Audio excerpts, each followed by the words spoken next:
नमस्कार मंडळी, मी माधुरी. स्वागत आहे तुमचं सर्वांचं माधुरी डेली ब्लॉगमध्ये. कशा आहेत सर्व? आशा करते की तुम्ही सर्व मस्त आणि मजेतच असाल, हो की नाही. आता उन्हाळ्याची सुट्टी लागली आहे आणि उन्हाळ्याची सुट्टी लागल्यानंतर ना मुलांची रोज काही ना काहीतरी फरमाईश चालूच आहे. मम्मी हे बनव, आज ते बनव. आणि आपल्याला काय एकच काम सध्या चालू आहे की मुलांच्या फरमाईश पूर्ण करायचा. म्हटलं चला आता साहित्य पण आहे, तर आज साहित्य चालू होतं की मम्मी माझ्यासाठी पेस्ट्री बनव. तर इथे मग माझ्याकडे साहित्य पण होतं. असं तर मी अधूनमधून केक बनवत असते, त्यामुळे थोडंफार साहित्य माझ्याकडे आहे, म्हणून मी ते घेतलं. आता हे पाहू शकता तुम्ही, इथे ना प्रीमिक्स घेतलेलं होतं मी चॉकलेट फ्लेवरचं. तर प्रीमिक्समध्ये ना पाहिलं तर अशा गाठी वगैरे झालेल्या होत्या, कारण भरपूर दिवसाचं प्रीमिक्स झालेलं होतं. तरी हे 2-3 महिन्याचं प्रीमिक्स झालेलं असेल, म्हणून मी त्यांना व्यवस्थित असं चाळून घेतलं. शक्यतो प्रीमिक्स आपल्याला चाळूनच घ्यायचं असतं, कारण त्याच्यातले जे गाठी वगैरे असतात ते पूर्णपणे निघून जाण्यासाठी आपल्याला चाळणीने चाळून घ्यायचं आहे. तर इथे मी सुरुवातीला प्रीमिक्स चाळून घेतलं. त्यामध्ये थोडासा ना आपल्याला चॉकलेट इसेन्स टाकून घेतला, कारण आता इसेन्स असल्यामुळेच आपल्याला त्याचा जास्त चॉकलेट फ्लेवर येईल आणि ते खायलासुद्धा त्याचा बेस ना छान लागतो, अगदी मस्त असं लागतो. तर यामध्ये आपल्याला तूप किंवा थोडंसं तेल घालून घ्यायचं, थोडंसं पाणी करून अशा पद्धतीने आपल्याला हे मिक्सचर जास्त म्हणजे हाताने ढवळत राहून एकच साईडने फिरवून घ्यायचं आहे. शक्यतो असं जेव्हा आपण प्रीमिक्स बनवत राहतो तेव्हा उलट्या साईडला कधीच फिरवायचं नाही, म्हणजे ज्या साईडला आपण फिरवतो ना त्याच साईडला शेवटपर्यंत फिरवायचं पीठ आणि व्यवस्थित असं मिक्स करून घ्यायचं. तर आता माझ्याकडे खाली टाकायला ना बटर पेपर नव्हता, त्यामुळे ना मी डायरेक्टली याला जे आपलं केकचं बेस राहतो तर त्यासाठी ना हे भांड्यामध्ये ना तेल लावून घेतलं आणि त्यावरती आपले हे डायरेक्टली म्हणजे जे प्रीमिक्स आहे ते ओतून घेतलं. तर असं हळूहळू करून सगळीकडे टॅप टॅप करून आपल्याला हे काढून घ्यायचं आहे, म्हणजे त्यातले जर बबल वगैरे असतील तर ते पूर्णपणे निघून जातात. म्हणून आपल्याला 2-3 वेळेस थोडंसं आपटून आपटून याला व्यवस्थित असं सगळीकडे सेट करून घ्यायचं आहे. आणि त्यातले जे एअर बबल असतात ना ते पूर्णपणे निघून गेले पाहिजेत, म्हणून मी इथं थोडंसं आपटून घेतलं.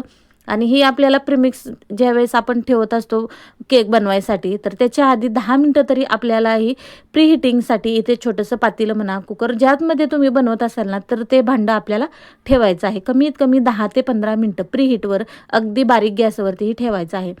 तर मी काय केलं, त्यामध्ये छोटंसं प्लेट टाकून घेतली आणि हे टेन ठेवून दिला. तर बरेच लोक काय करतात, तर त्यामध्ये मीठसुद्धा घालून तुम्ही हे वापरून घेऊ शकतात, पण मी मीठ घालत नाही. त्याच्यावरती डायरेक्टली एक प्लेट ठेवते आणि मग नंतर बेस ठेवते. अशा पद्धतीने इथे आपला छान असा बेस तयार झालेला आहे. अगदी पटकन बेस निघतो. मला सुरुवातीला वाटलं होतं, आता मी बटर पेपर घातलेला नाही आहे म्हटल्यानंतर आता हे निघतोय का नाही बाहेर, म्हटलं आता व्यवस्थित निघतोय का नाही, असं थोडंसं टेन्शन आलं होतं मला खरं तर. पण निघाला, व्यवस्थित निघाला. थंड होण्याची गरज आहे त्याला, लगेच आपल्याला गरम गरम निघत नाही, तर थंड करून घ्यायचा. तर ही पाहताय तुम्ही, ती माझ्याकडे विपिंग क्रीम आहे. तर ही विपिंग क्रीम आहे वेगवेगळ्या म्हणजे कंपन्यांची आपल्याकडे विपिंग क्रीम असते. तर ही माझ्याकडची विपिंग क्रीम आहेत. एका विपिंग क्रीममध्ये शक्यतो 5 केक तर चांगले छान असे होतात आपले, जास्त ही क्रीम आपल्याला वापरायची नाही आहे. तर इथे मी साईडला फ्रीजरमध्ये ठेवायची ही क्रीम, आणि फ्रीजरमध्ये ठेवल्यामुळे ना त्या बॉक्सला साईडला असं बर्फ जमा झालेला होता. तोच बर्फ मी ना इथे घमेल्यामध्ये काढून घेतला आणि छोटंसं कटोरं घेतलं आणि त्यावरती ठेवून दिलं, कारण आता गरमी भरपूर आहे बाहेर आणि लगेच आपली जी क्रीम आहे ना ते मेल्ट होते, पटकन मेल्ट होते गरमीमुळे. आणि आईस केक जेव्हा आपण बनवतो ना तेव्हा थंड वातावरण लागतं, म्हणजे अगदी थंड पाहिजे तरच. तर मग म्हणून मी काय करून घेतलं, तर ते घमेल्यामध्ये खाली बर्फ टाकून घेतला आणि त्यावरती ही जी विपिंग क्रीम आहे ती आपली टाकून घेतली. तर ही माझ्याकडं डार्क कंपाऊंडची चॉकलेट आहे. जर आपण चॉकलेट केक बनवतोय म्हटल्यानंतर याचा चॉकलेट गणा झालाच पाहिजे, तरच आपण छान असे आपली ही टेस्ट येते. आता खरं तर ही चॉकलेट केक आणि पेस्ट्री सेमच असतात, फक्त त्याचे छोटे छोटे काप करायचे असते. तर चॉकलेट केक सारखाच सेम आपली पेस्ट्री असते, फक्त याचे म्हणजे डिझाईन थोडीशी चेंज असते. जे केक आपण अख्खा खातो म्हणजे अख्खा बघतो, तसं पेस्ट्रीचे छोटे छोटे तुकडे असतात त्याच केकचे. तर इथे तेच बनवायचं होतं मला, आणि ते म्हणून मी चॉकलेट कंपाऊंड घेतलेली होती. ही डार्क कंपाऊंड चॉकलेट राहते आपली. तर ती त्याच्या कशी मेल्ट करायची, कसं त्याचं चॉकलेट घनाचं बनवायचं, तर ते पातेल्यामध्ये पाणी घ्यायचं.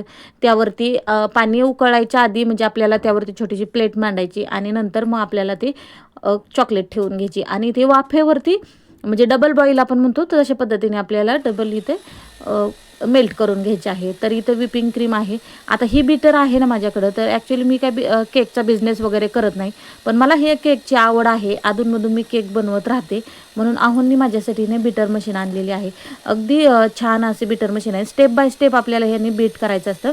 डायरेक्टली आपण याच्या म्हणजे 5 स्टेप आहेत, एक नंबर स्लोमध्ये. जेव्हा पण आपण डायरेक्टली म्हणजे बीट करायला घेतो क्रीम, तेव्हा सुरुवातीला 1 स्टेपवर करायचं, नंतर थोडंसं 2वर 3वर अशा 5 स्टेप आहेत त्याला. मग स्टेप बाय स्टेप हे बीट करून घ्यायचं आहे. डायरेक्टली 5वरती आपल्याला कधीही क्रीम बीट करायची नसते. तर अशा पद्धतीने ते थोडंसं मी इथे बीट करून घेतलं आणि नंतर थोडासा ना चॉकलेट इसेन्स टाकून घेतला. कारण जेव्हा पण आपण क्रीम बीट करतो ना, त्यामध्ये इसेन्स किंवा चॉकलेट गनाज आपल्याला टाकून घ्यायचा आहे. म्हणजे फ्लेवर थोडासा चेंज होत नाही, तर त्याचं कॉम्बिनेशन छान होतं. म्हणजे आपल्याला चॉकलेट फ्लेवर पण येतो, क्रीमसुद्धा वेगळी लागत नाही. नाहीतर मग काय होतं, आपली क्रीम थोडीशी वेगळी लागते आणि केकचा बेस वेगळा लागतो. असं न करता आपल्याला काय करायचं, त्यामध्ये इसेन्स टाकून घ्यायचा, म्हणजे त्याचा फ्लेवर आपल्याला येत राहतो. तर अशा पद्धतीने इथे मी थोडंसं स्पीड वाढवून अशी बीटर मशीनने क्रीम बीट करून घेतली. खाली तर बर्फ ठेवलेला होता, कारण गरमी भरपूर आहे, त्यामुळे ना आता हे पटकन आपली ही क्रीम मेल्ट होते. आता क्रीम बीट झाली का नाही हे ओळखण्याची खूप सोपी पद्धत आहे. एकदा आपल्याला हा बाऊल आहे ना, म्हणजे तुम्ही कशात पण बीट करताय ते आपलं उलटं करून बघायचं. जरी पडत नसेल तर व्यवस्थित बीट झाली, किंवा मग आपण उलटणं, पळी, चमचा काहीही घेऊ शकतो, त्यामध्ये टाकायचं आणि सरळ जर आपलं ते उभा राहिलं तर ती आपली क्रीम बीट छान झालेली आहे. अशा पद्धतीने आपण ओळखून घ्यायचं. जास्तही ओव्हर बीट करायची नाही आहे क्रीम, त्यामुळे क्रॅक पडतात. आपल्याला डिझाईन जर काढायची असेल तर डिझाईन बनत नाही केकवरती. तर त्यामुळे जास्त काही बीट करून घ्यायचं नाही. अगदी थोडा वेळ आपल्याला समजेल याप्रमाणे इथे मी क्रीम बीट करून घेतलेली होती आणि गरमी असल्यामुळे मी लगेच फ्रीजमध्ये ठेवून दिली.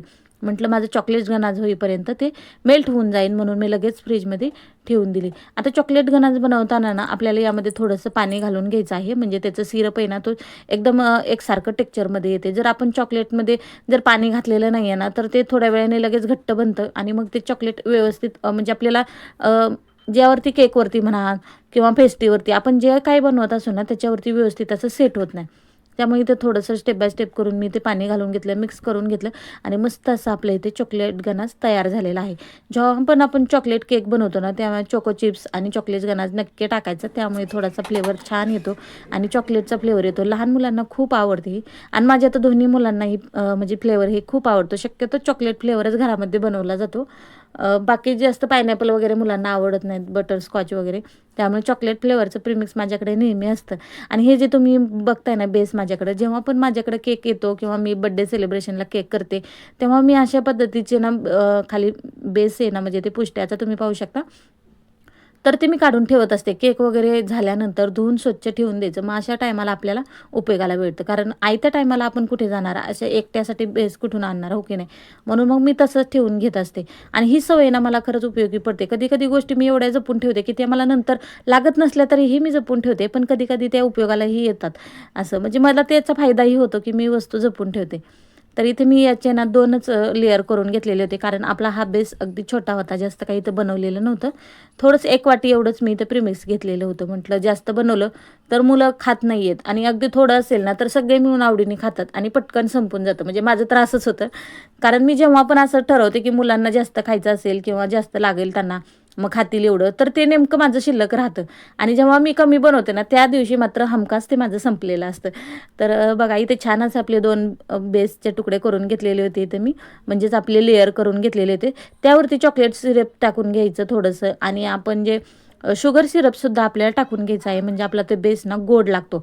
आता इथे मी जास्त म्हणजे चाकू वगैरे, चमचा वगैरे काहीही काढले नव्हतं. म्हटलं चला छोटंसंच बनवायचं आहे, जास्त साहित्य काढायला नको, कारण हे सगळं लगेच क्रीमचं ना असं चिकट सगळे भांडे होऊन जातात.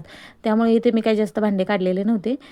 अशा पद्धतीने थोडीशी क्रीम इथे लावून घेतली आणि नंतर त्यावरती चॉकलेट गनाज हे टाकून घेतलं त्याचं फ्लेवर छान येण्यासाठी, आणि थोडेसे चोको चिप्ससुद्धा टाकून घेतले. चोको चिप्समुळे ना थोडंसं क्रंचीपणा येतो, मध्ये मध्ये असे दाताखाली लागतात आणि खायला खूप छान लागतो. आपण जसं मार्केटमध्ये खातो, बाहेरचं आपण पेस्ट्री वगैरे, केक वगैरे घेऊन खातो, तर त्याच पद्धतीने इथे आपलं हे होऊन जातं. तर इथे मी हे दुसरा जे लेअर कट करून घेतलेला होता तेही यावरती ठेवून घेतला. यावरती सुद्धा आपल्याला हे शुगर सिरप घालून घ्यायचं आहे, म्हणजे गोड लागतं. हे विसरायचं नाही आहे, नाही तर बेस आपला ना थोडासा गोड लागत नाही, म्हणजे अगदी आपण पंचाट म्हणतो ना, तर तशा पद्धतीचा लागतो. त्यामुळे शक्यतो आपल्याला त्यावरती शुगर सिरप घालून घ्यायचं आहे.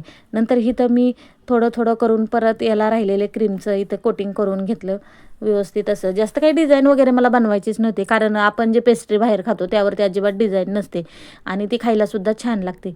त्यामुळे इथं साधं सिंपल असं मी 2दा क्रीम लावून घेतली आणि त्यावरती ना चॉकलेट घनाचं आपलं हे कोटिंग करायचं होतं मला, त्यामुळे हे व्यवस्थित असं लावून घेतलं.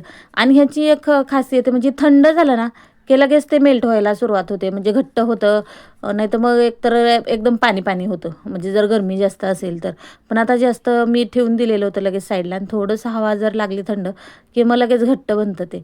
तर अशा पद्धतीचं इथे माझी चॉकलेट गनात झालेलं होतं. व्यवस्थित असं चमच्यानीच मी सगळीकडे सेट करून घेतलं. आणि हे सेट करून ठेवण्यासाठी ना मी नंतर फ्रीजमध्ये ठेवलेलं होतं, कारण हे जास्त लिक्विड झालं आणि मग असं म्हणजे साईडला पण असं जातं खाली. त्यामुळे मग याला थोडंसं सेट होण्यासाठी फ्रीजमध्ये ठेवून घ्यायचं. आणि व्यवस्थित असं सेट झालं की मग याला आपल्याला डिझाईन करून घ्यायची, म्हणजे जे काही तुम्हाला डिझाईन करायची असेल, नाही केली तरी हरकत नाही, पण मग मी अशा पद्धतीची छोटीशी इथे बनवून घेणार होते. तर हे असं मी बनवलं होतं. त्यावरती चॉकलेट सिरप टाकून घेतलं आणि चॉकलेट चोको चिप्ससुद्धा टाकून घेतले. आणि हे माझ्याकडे सिल्वर बॉल्स आहेत छोटे, तर ते सुद्धा मी यावरती टाकून घेतले. असं वेगळं काही केलं ना तर मुलांना खरंच खूप आवडतं, म्हणजे त्यांच्यासाठी ते वेगळं असतं, असं थोडंसं कौतुक वाटतं त्यांना.